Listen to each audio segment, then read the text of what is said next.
जय माता दी मित्रों, हमारे YouTube चैनल में आपका हार्दिक स्वागत है। आज मैं आपको ये बताऊंगा कि सबसे पहले कौन सी शक्ति को भोग दिया जाता है, या फिर हम कोई भी सिद्धि करने के लिए बैठते हैं या फिर हम कोई भी साधना करने के लिए बैठते हैं तो क्रमबद्ध तरीके से किस किस शक्ति को भोग प्रसाद दिया जाता है, ताकि हमको अच्छी सिद्धि प्राप्त हो सके और हम जो साधना कर रहे हैं वो हमारी सफल हो सके। तो चलिए शुरू करते हैं। मैं आपको क्रमबद्ध तरीके से बताता हूँ कि सबसे पहले किस शक्ति का आवाहन किया जाता है और उसके बाद किस किस को भोग प्रसाद आदि दिया जाता है। तो सबसे पहले बात आती है हमारे पितरों की, क्योंकि जो पितर होते हैं वो हमारे घर के देवता होते हैं, तो शुरुआत भी उन्हीं से होती है। अगर पितरों की कृपा हमारे ऊपर ना हो, पितरों का आशीर्वाद हमारे ऊपर ना हो, या फिर हम अपने पितरों के निमित्त उनका श्राद्ध ना करते हो, उनका तर्पण ना करते हो, उनको जब हम कोई सिद्धि कर रहे हैं, कोई अनुष्ठान कर रहे हैं, उस वक्त में हम उनको प्रसाद ना देते हो या उनको याद ना करते हो, उनसे आशीर्वाद ना मांगते हो, क्योंकि जो पितृ होते हैं वो हमारे पूर्वज होते हैं। इसीलिए कोई कोई उनको पितृ बोलता है, कोई कोई उनको पूर्वज बोलता है, कोई कोई किसी और नामों से भी बुलाता होगा, उसके बारे में मुझे नहीं पता। मैं दो ही नाम जानता हूँ, या तो पूर्वज या पितर। ठीक है। तो होता क्या है कि ये हमारे पूर्वज होते हैं और हमारे कुल परंपरा में, हमारे वंश परंपरा में सबसे पहले इन्हीं को पूजा जाता है। चाहे आप पूरे भारत में कहीं पर भी चले जाना, किसी भी स्थान में चले जाना, किसी भी संप्रदाय में चले जाना, किसी भी जाति में चले जाना, हर जगह सर्वप्रथम पितरों को ही मान्यता दी जाती है, क्योंकि इनके बिना आपकी ना तो कोई साधना सफल हो सकती है, ना ही आपके घर की उन्नति हो सकती है और ना ही आपके घर की वंश वृद्धि हो सकती है। अगर आपके पितर नाराज़ हैं, अगर आपके पितर रूठे हुए हैं, तो आपके जीवन में जो सबसे बड़ी हानि होगी वो होगी आपके वंश परंपरा में। आपका वंश खत्म हो जाएगा इस धरा पर से। अगर आपके पितर आपसे रुष्ट हैं, अगर आपके पितर आपसे नाराज़ हैं या आप उनको नहीं मनाते, तो ये चीज़ आपको बहुत ज़्यादा ध्यान में रखनी चाहिए। भले से वो आपको कुछ भी ना दें, लेकिन अगर वो रुष्ट हो गए तो निश्चित रूप से आपका वंश आगे नहीं बढ़ेगा। ठीक है। तो यहाँ पर बात करते हैं साधना की। जब हम कोई भी अनुष्ठान करते हैं तो सबसे पहले पितरों को मनाया जाता है, पितरों से आशीर्वाद लिया जाता है, उनको भोग दिया जाता है। भोग के रूप में, प्रसाद के रूप में आप उनको कोई भी भोग अर्पित कर सकते हो। सात्विक भोग हो, आप उनको लड्डू अर्पित कर सकते हो, आप उनको बताशे अर्पित कर सकते हो, आप उनको मिश्री के दाने अर्पित कर सकते हो, आप उनको खीर, पूड़ी, हलवा, सब्ज़ी, ये सारी चीज़ उनको अर्पित कर सकते हो। या फिर आप जो प्रसाद, जो भोग जिस शक्ति को प्रदान कर रहे हो, उसी का कुछ थोड़ा सा अंश आप अपने पितरों को भी साथ में अर्पित कर सकते हो।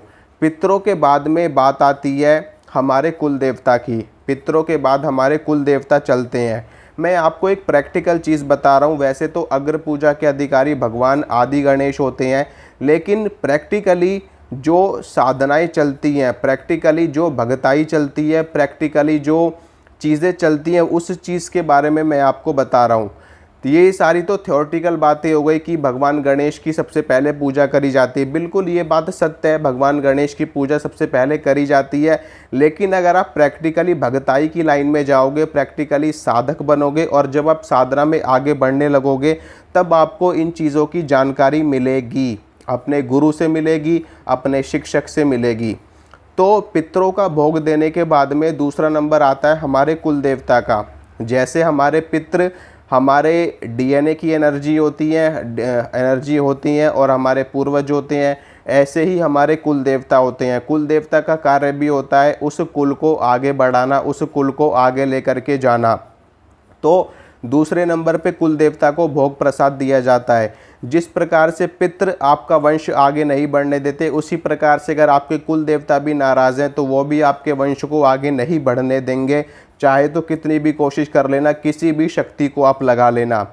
तो इन दोनों का मानना बहुत ज़्यादा ज़रूरी होता है। अगर आप किसी को भी ना मनाओ, लेकिन आप अपने पितरों को मना लो, अपने कुल देवता को मना लो और अपने इष्ट देवता को मना लो, तो आपकी गाड़ी ट्रैक पे आ जाएगी। आपको कुछ भी करने की आवश्यकता नहीं है। ये ना तो आपके ऊपर तंत्र होने देंगे, ना ही ये आपके ऊपर कोई समस्या आने देंगे, ना ही आपके ऊपर कोई परेशानी मुसीबत किसी भी प्रकार की आ पाएगी, ना ही कोई तंत्र बाधा आपके ऊपर कर पाएगा। कोई भी व्यक्ति जब आपके ऊपर तंत्र क्रिया करता है तो वो आपके पितरों को पकड़ता है, आपके कुल देवता का बंधन करता है, उसके बाद में ही आपके ऊपर तंत्र प्रक्रिया को चालू किया जाता है। तो इसमें क्या होगा, पितरों को भोग देते हैं सबसे पहले। जब हम किसी अनुष्ठान में किसी साधना में बैठते हैं, पितरों को भोग देने के बाद में कुल देवता को भोग दिया जाता है।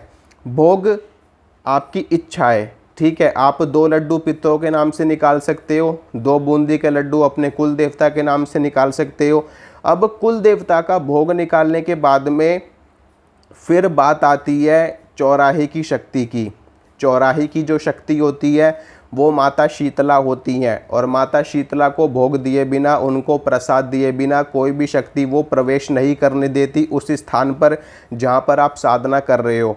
तो माता शीतला चौराहे की देवी होती हैं और उनको भोग प्रसाद ज़रूर देना चाहिए। पितरों का भोग दो, कुल देवता का भोग दो, उसके बाद में माता शीतला को मनाओ, माता शीतला को भोग प्रसाद अर्पित करो। उसके बाद में उस क्षेत्र की बात आती है, उस स्थान की बात आती है, उस खेड़े की बात आती है, जो कि जिन्हें हम क्षेत्रपाल के नाम से जानते हैं, जिन्हें हम खेड़े महाराज के नाम से जानते हैं, जिन्हें हम उस स्थान के देवता के नाम से जानते हैं। पितृ क्योंकि आपके घर के हैं, तो आप जहाँ बैठोगे पितृ आपके अंदर ही मौजूद होते हैं, ठीक है।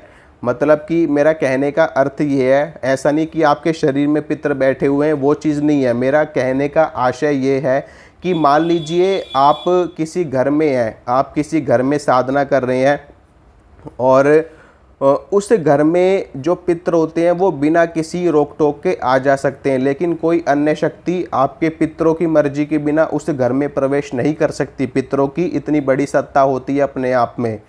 तो इसीलिए सबसे पहले पितरों को, जो कि आपके घर के हैं, उनको मनाया जाता है, और उसके बाद में कुल देवता जो कि वो भी आपके घर के हैं तो उनको मनाया जाता है। उसके बाद में चौराहे की देवी को मनाया जाता है, जो कि माता शीतला होती हैं।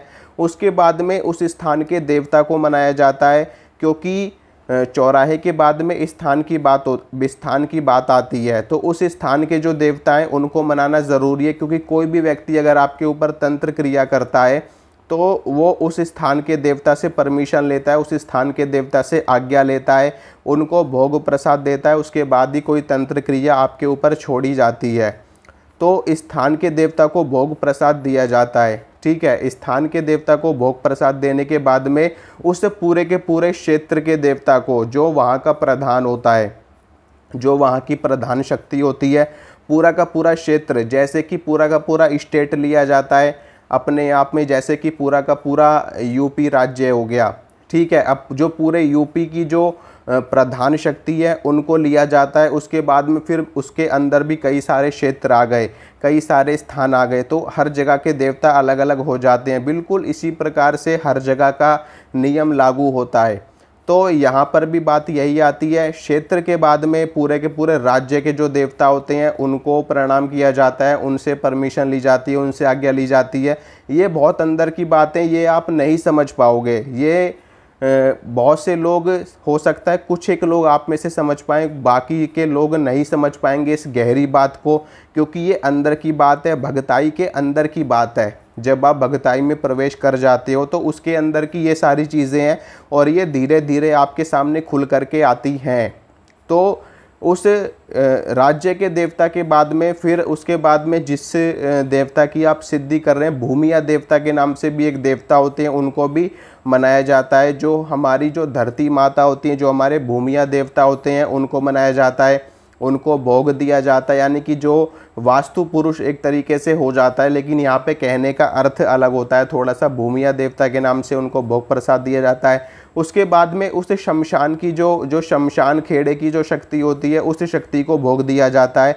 अगर कोई व्यक्ति तंत्र करता है, तो मान लीजिए कोई व्यक्ति आपके ऊपर किसी प्रकार का कोई प्रेत भेज रहा है, और वो व्यक्ति मुंबई में रहता है और वो व्यक्ति दिल्ली में अपनी शक्ति भेज रहा है, तो वो क्या करेगा कि वहाँ से जब वो आज्ञा लेगा तो सारी चीज़ों से पहले आज्ञा लेगा। उसके बाद में वो यहीं के शमशान के प्रेत को जगा करके यहीं के शमशान से आपके पास भेज देगा भोग प्रसाद दे करके। जो शमशान की देवी होती है, माता शमशान काली, या फिर शमशान के जो भैरव होते हैं उनसे आज्ञा लेकर के। शमशान में भी कई सारी शक्तियाँ होती हैं जो अलग अलग विभाग की होती हैं, जैसे कि भैरव जी हो गए, वो भूत प्रेत चुड़ैल डाकिनी शाकिनी योगिनी यक्षिणी इन सभी के स्वामी होते हैं। और भैरव जी शमशान के एक तरीके से सेनापति कह लो, सेनाध्यक्ष कह लो, इस तरीके से होते हैं। उनसे ऊपर महाकाल और महाकाली हो जाते हैं। फिर उसके बाद में वो वहाँ के राजा और महाकाली शमशान की महारानी कही जाती हैं, तो उनसे आज्ञा ली जाती है। फिर उसके बाद में वो शक्ति किसी के पास भेजी जाती है। तो इन सारी शक्तियों को भोग प्रसाद दिया जाता है, लेकिन अनुष्ठान में इनको नहीं दिया जाता भोग। ये तो तंत्र करने वाली चीज़ है। अनुष्ठान में सिर्फ आप अपने पितरों को भोग देते हो और उसके बाद में अपने कुल देवता को भोग देते हो। उसके बाद में जो चौराहे की देवी हैं, माता शीतला हैं, उनको भोग प्रसाद दिया जाता है। भगवान गणेश को देते हो, अपने इष्ट देव को देते हो, जिनकी आप साधना कर रहे हो उनको देते हो। शमशान की चीज़ यहाँ पर नहीं ली जाती, क्योंकि शमशान का भोग देते ही शमशान की शक्तियाँ जागृत हो जाती हैं। तो इन सारी चीज़ों को भोग प्रसाद देने के बाद में जब आप कोई अनुष्ठान करते तो उसमें आपको सिद्धता हासिल होती है, उसमें आपको परिपक्वता हासिल होती है। और ये सारी चीज़ें लागू होने के बाद में ही कोई साधक बन पाता है। ये सारी चीज़ें गूढ़ बातें होती हैं और ये सारी चीज़ें आपको आपका गुरु ही सिखाएगा, आपको आपका शिक्षक ही सिखाएगा। या फिर जब आप साधना के क्षेत्र में आगे बढ़ने लगेंगे तब आपको ये सारी चीज़ें धीरे धीरे अपने आप ही पता चल जाएंगी। ठीक है। और इसमें आपको इसी तरह से साधना करनी पड़ती है।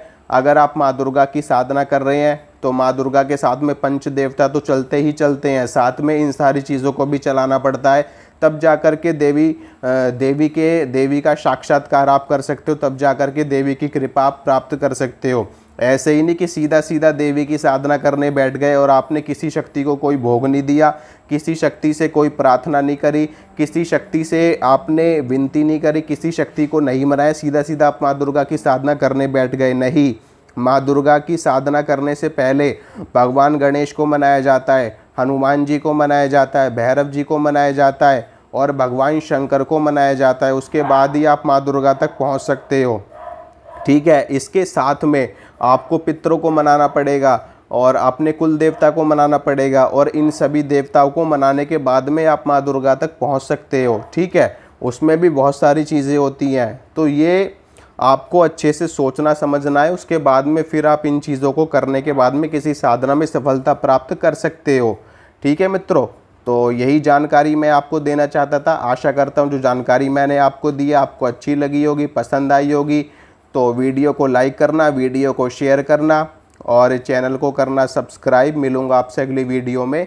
जय माता दी।